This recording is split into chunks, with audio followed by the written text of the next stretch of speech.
How does a spiritual seeker traverse the rugged paths of the Himalayas and encounter the essence of divine wisdom amidst physical and emotional challenges?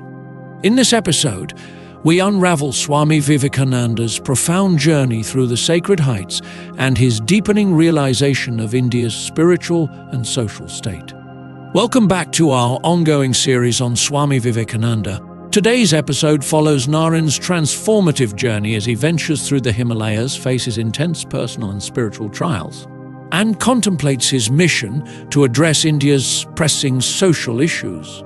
Join us as we explore his deep meditative insights, encounters with various communities, and the evolution of his vision for the future of India. After visiting one or two places, Naren and Akhandananda arrived at Nainital, their destination being the sacred Badrikashrama in the heart of the Himalayas. They decided to travel the whole way on foot and also not to touch money. Near Almora, under an old peepal tree by the side of a stream, they spent many hours in meditation. Naren had a deep spiritual experience, which he thus jotted down in his notebook. In the beginning was the word, etc. The microcosm and the macrocosm are built on the same plan. Just as the individual soul is encased in a living body, so is the universal soul in the living Prakriti nature, the objective universe. Kali is embracing Shiva. This is not a fancy. This covering of the one soul by the other nature is analogous to the relation between an idea and the word expressing it. They are one and the same, and it is only by a mental abstraction that one can distinguish them. Thought is impossible without words. Therefore, in the beginning was the word, etc. This dual aspect of the universal soul is eternal. So what we perceive or feel is the combination of the eternally formed and the eternally formless. Thus, Naren realized, in the depths of meditation, the oneness of the universe and man, who is a universe in miniature. He realized that all that exists in the universe also exists in the body, and further, that the whole universe exists in the atom. Several other brother disciples joined Naren, but they could not go to Badrikashrama since the road was closed by government order on account of famine. They visited different holy places, lived on alms, studied the scriptures and meditated. At this time, the sad news arrived of the suicide of one of Naren's sisters under tragic conditions. And, reflecting on the plight of Hindu women in the cruel present-day society, he thought that he would be a criminal if he remained an indifferent spectator of such social injustice. Naren proceeded to Hrishikesh, a beautiful valley at the foot of the Himalayas, which is surrounded by hills and almost encircled by the Ganga. From an immemorial past, this sacred spot has been frequented by monks and ascetics. After a few days, however, Naren fell seriously ill and his friends despaired of his life. When he was convalescent, he was removed to Meerut. There he met a number of his brother disciples, and together they pursued the study of the scriptures, practiced prayer and meditation, and sang devotional songs, creating in Meerut a miniature Baranagore monastery. After a stay of 5 months, Naren became restless, hankering again for his wandering life, but he desired to be alone this time and break the chain of attachment to his brother disciples. He wanted to reflect deeply about his future course of action, of which now and then he was getting glimpses. From his wanderings in the Himalayas, he had become convinced that the divine spirit would not allow him to seal himself within the 4 walls of a cave. Every time he had thought to do so, he had been thrown out, as it were, by a powerful force. The degradation of the Indian masses and the spiritual sickness of people everywhere were summoning him to a new line of action, whose outer shape was not yet quite clear to him. In the later part of January 1891, Naren bade farewell to his brother disciples and set out for Delhi, assuming the name of Swami Vivekananda. He wished to travel without being recognized. He wanted the dust of India to cover up his footprints. It was his desire to remain an unknown sannyasin among the thousands of others seen in the country's thoroughfares, marketplaces, deserts, forests and caves. But the fires of the spirit that burnt in his eyes and his aristocratic bearing marked him as a prince among men despite all his disguises. In Delhi, Narain visited the palaces, mosques and tombs.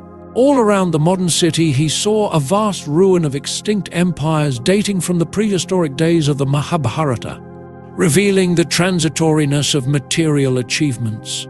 But gay and lively Delhi also revealed to him the deathless nature of the Hindu spirit. Some of his brother disciples from Meerut came to the city and accidentally discovered their beloved leader. Narain was angry. He said to them, "Brethren, I told you that I desired to be left alone. I asked you not to follow me. This I repeat once more. I must not be followed. I shall presently leave Delhi. No one must try to know my whereabouts. I shall sever all old associations. Wherever the spirit leads, there I shall wander.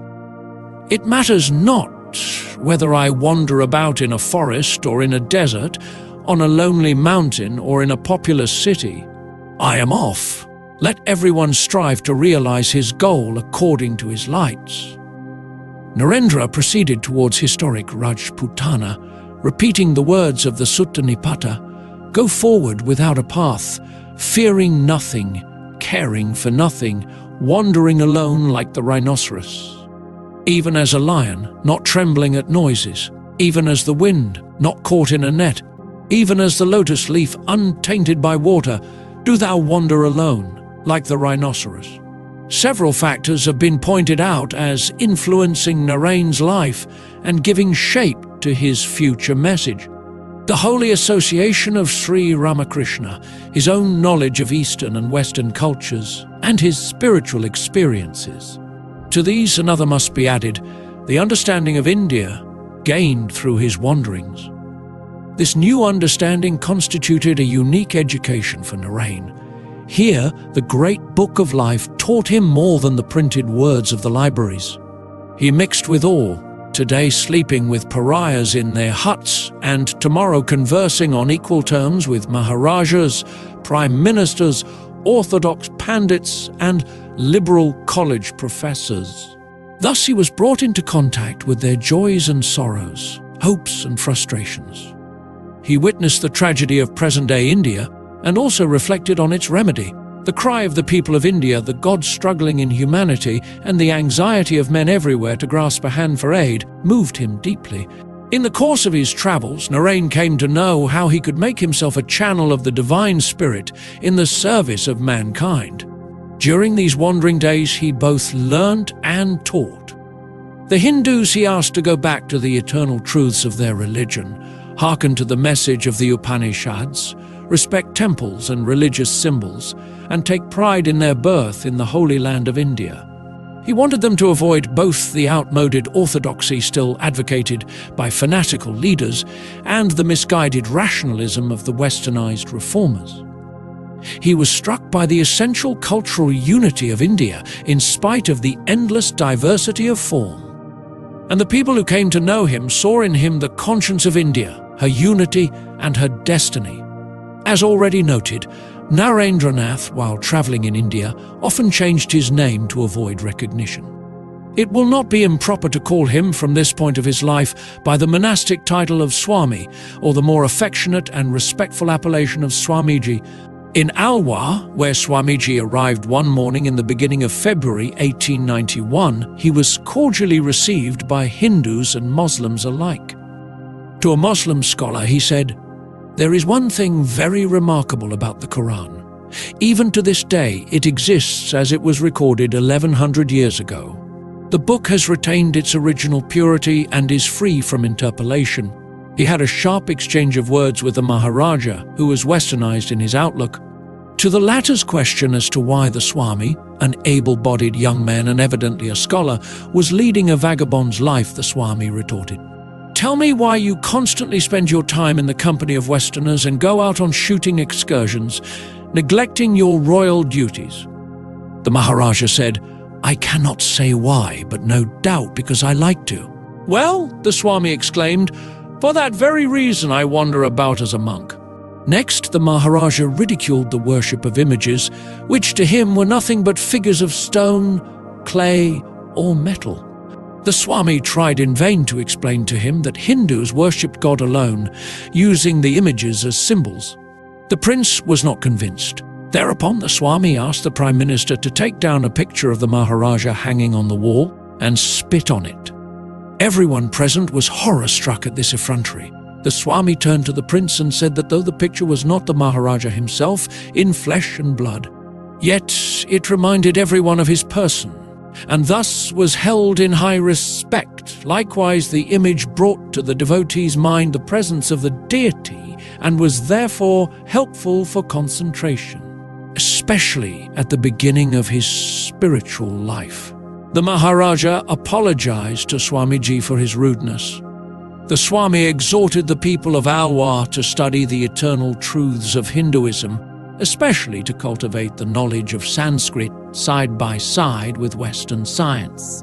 He also encouraged them to read Indian history, which he remarked should be written by Indians following the scientific method of the West. European historians dwelt mainly on the decadent period of Indian culture. In our next episode, we will follow Swami Vivekananda's transformative journey across various regions of India. Witness his deep engagement with ancient texts, his interactions with notable figures, and the evolving vision that would lead him to represent India at the Parliament of Religions in Chicago. Don't miss this pivotal chapter of his travels as he shapes his mission for India's regeneration. Thank you for listening till the end. Please subscribe, turn on the notifications, like, comment, and share with your friends. This will help more listeners to discover our channel and content.